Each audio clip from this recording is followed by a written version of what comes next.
There was a night when meditation stopped being a practice and became a revelation about structure. I was sitting, watching the mind, and I noticed that thoughts didn't just appear. They led somewhere. One corridor opened into another. A small worry became a chain of memories. A harmless idea became an urge. Beneath calm there was restlessness. And beneath restlessness there was fear. It felt like discovering rooms behind rooms. That was when the labyrinth archetype stopped being mythology and became a direct description. It was no longer abstract. It was descent, ordeal, initiation, return. The old pattern showing up inside the architecture of my own mind. Norse myth encodes this with brutal clarity in Odin's ordeal. He hangs on Yggdrasil, the world tree, pierced and starving, surrendered, suspended between two worlds for 9 nights, until knowledge reveals itself. The image is extreme, but the psychology is simple. Wisdom arrives when you can endure the in-between without escaping it. You don't get the runes by rushing. You get them by staying. And the tree itself matters. Across cultures, world trees and sacred plants stand as bridges between worlds. Living structures that link the visible with the invisible. That was what meditation started to feel like. Not peace, but proximity to a threshold. My own staying was far from heroic. It was simply refusing to turn away when the inner corridors opened. Refusing to flee the night sea journey the psyche was asking for. But even then, the rule still applied. Insight is not stability. Meaningful suffering is not the same as mastery. A person can feel that something in the descent matters deeply, even if no one else sees it. And they can still become fragmented if they lose the thread. The nervous system has limits. A body without sleep will hallucinate meaning. A mind without grounding will call intensity truth. So the thread had to be present inside the exploration. Sit, yes, but also sleep. Observe, yes, but also train the body. Question, yes, but also keep your obligations and keep people around you who can say, you are spiraling, before you call it destiny. The old initiation systems understood something modern people forget. The healer often has to travel beyond ordinary reality and come back with something useful. But the coming back is part of the task. Death and rebirth are not poetic ornaments here. Something in the old identity has to die, or at least loosen, if the new, deeper knowledge is going to emerge. Odin's story is not about becoming special. It is about paying the cost of depth without becoming inflated by it. The labyrinth does not reward brilliance. It rewards steadfastness. As I continued, I noticed something else. The mind does not only contain pleasant rooms, it contains basements, things you do not want to admit, irritations you disguise as principles, desires you call freedom, resentments you pretend are wisdom. This is where the shadow announces itself, not as a concept, but as a presence. Anxiety, panic, dependency, fear. These were not just symptoms to be erased. They carried rejected parts of self. Taoist philosophy helped me frame this without panic. Taoism does not try to force the river. It watches where it flows. It warns that forcing creates resistance, and resistance creates distortion. The mind is similar. If you try to be only calm, you split yourself down the middle. You exile anger. You exile grief. You exile fear, then those exiled parts run your life from below in the basement. The old descent myths gave this shape. Inanna, Persephone, the soul does not enter the underworld once in one dramatic gesture and come back neatly arranged. It is stripped, gate by gate, layer by layer. The old identity is not argued out of existence. It is systematically dismantled. The Sumerian descent of Inanna shows this perfectly. She passes through the gates of the underworld, one by one, and at each gate something is removed. That was what shadow contact felt like. Not one dramatic unveiling, but a stripping. One layer of self-image gone, then another layer, then another layer. The descent was staged, humiliating, and perfectly precise. At the times of anxiety itself, it felt like a force was doing the stripping, cutting away old defenses, whether I liked it or not. Panic was not clean. It had texture, depth, heat in my chest, static in my limbs, a ringing urgency. Sometimes it felt almost creature-like, as if some mythic animal had got loose inside the nervous system and was running through the corridors inside of me. One of the most sobering thresholds in that whole period was the quiet recognition that I was no longer fully in control. The work became less about achieving a state and more about allowing what was already there to be seen. Wu Wei, non-forcing. This did not mean passivity. It meant honest contact. It meant letting the shadow show itself without immediately moralizing it, or without immediately spiritualizing it. And then, this part is crucial, returning to the thread so contact did not turn into obsession. A man can become fascinated with his darkness and call that depth. He can start performing suffering. He can treat collapse as identity. Psychologically, that is the danger of descent without structure. You discover what is buried, but instead of integrating it, you become mesmerized by it. Inanna does not descend to admire the underworld. She descends.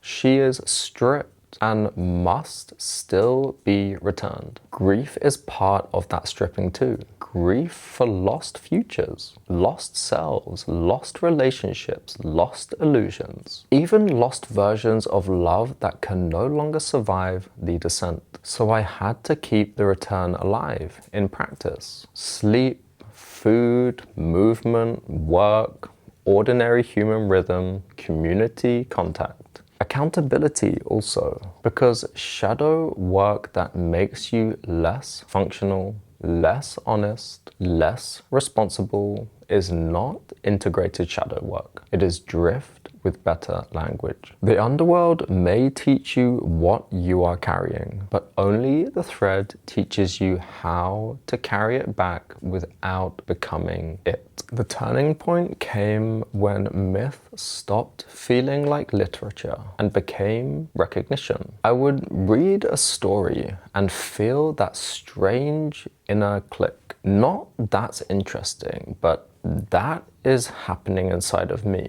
I remember sitting with those stories and noticing a bodily shift first, a tightening in the chest, a stillness in the jaw, the feeling that I was no longer reading from a safe distance. The material was reading me back. The recognition was not confined to one tradition. Once I had read enough, Campbell, Young, and Eliade, I could see the same skeleton appearing everywhere. Ordeal, descent, suspension, return. It was as if the old stories had been waiting for lived experience to activate them. The question became less, do I believe these myths? And more, in what ways does my story echo patterns human beings have been naming for centuries and millennia? That is why Odin on Yggdrasil became more than just an image. The god hangs on the world tree, suspended between the worlds, wounded, waiting, stripped of ordinary certainty so another kind of knowledge can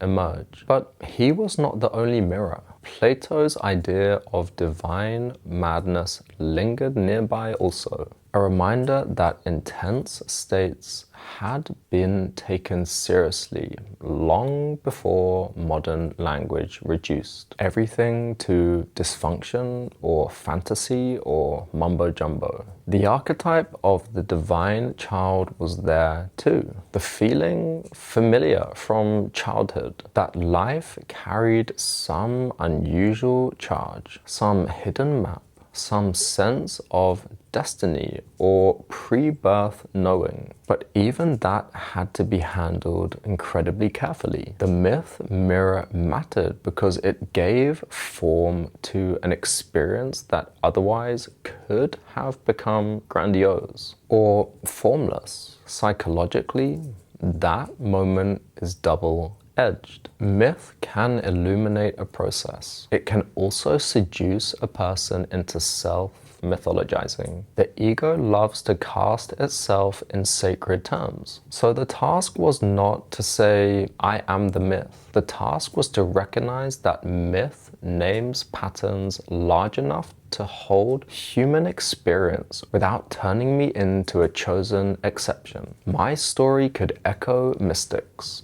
shamans, prophets, or edge figures without making me one by divine appointment. That distinction kept the scene from becoming pure idea and fantasy. The body was still there, my sleep still mattered, the next morning still existed, so did work, consequence, and other people. If a myth helped me see more clearly, good. If it made me less accountable, less reachable, and more inflated, then I was using it badly. The deeper value of myth was not flattery. It was orientation. It said, you are not the first human being to reach this threshold, and you will not be the last. There are canonical Edgewalker stories for a reason. They remind you that others have stood near this same boundary between worlds. But even that kinship had to stay humble. The question was never, which holy figure am I most like?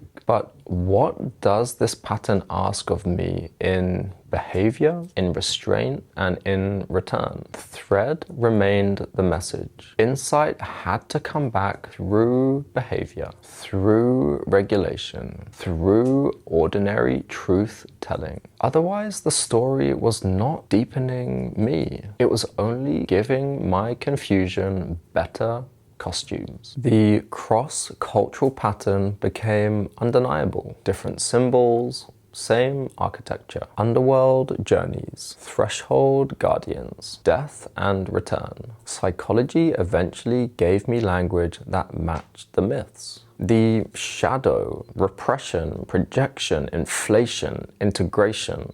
But the myths had seen it first. The soul stripped and tested below the level of ordinary identity. The Egyptian image of Ra traveling through the Duat sharpened this down for me. The sun does not simply shine forever in a straight line. It disappears, enters the underworld, passes through danger and hidden forms, and only then returns with light renewed. That was the myth mirror. Descent was not failure. It was part of the cosmic cycle, but it was not sentimental. Nighttime had laws. Christian mysticism carries the same recognition in the dark night of the soul, a stripping away of consolations until the naked soul remains. Buddhist thought names another side of it through dukkha, the pervasive unsatisfactoriness of life that first appears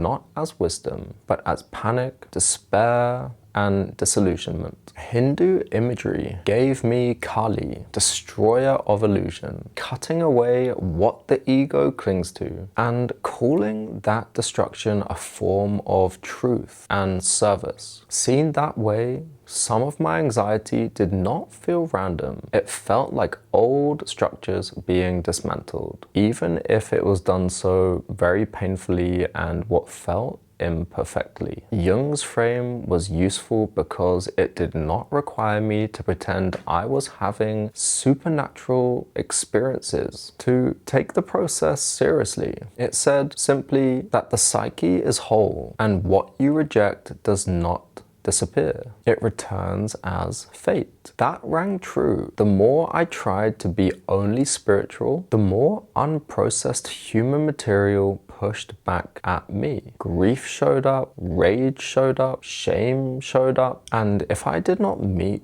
that consciously, it would meet me through behavior, through avoidance and compulsions and distorted relationships. The older initiation traditions go even further. Some would say that illness, breakdown, or spirit sickness can mark the future healer. Not because all suffering is sacred, but because some suffering demands a different kind of listening. Even asking where similar descents live in your lineage changes the frame. You stop imagining yourself as an isolated anomaly and begin to see that human beings carry unfinished material across generations as well as within one lifetime. Psychologically, the duat image matters because it removes the fantasy that light alone is maturity. Even the sun has to pass through darkness. The question is whether the passage transforms you or whether the passage fragments you. This is why initiation systems were never just about insight.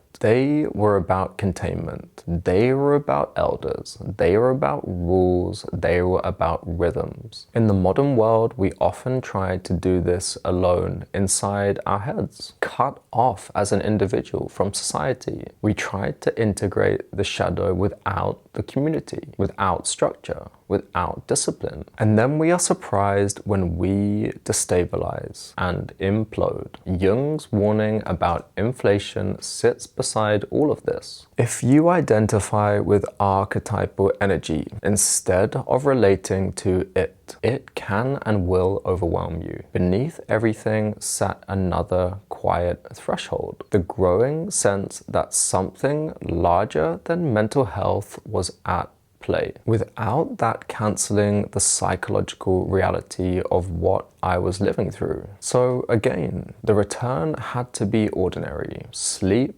training, responsibility, reality checking, law and consequence, community, not because those things are separate from the underworld and the descent, but because they are what make it possible to come back out carrying light instead of madness and delusion. The thread stopped being a poetic image and became incredibly practical. I remember that change as physical before it was philosophical. Going to bed on time even when the mind wanted one more hour of intensity. Eating properly when part of me wanted to disappear into abstraction. Training the body when I would rather have stayed in symbolic worlds. The thread was no longer theory. It was repetition. It was discipline. It was the choice to return over and over and over to the same stabilizing acts without needing them to feel profound. That is why the image of Quipu pathkeeping fits. A line with knots that carries memory, order,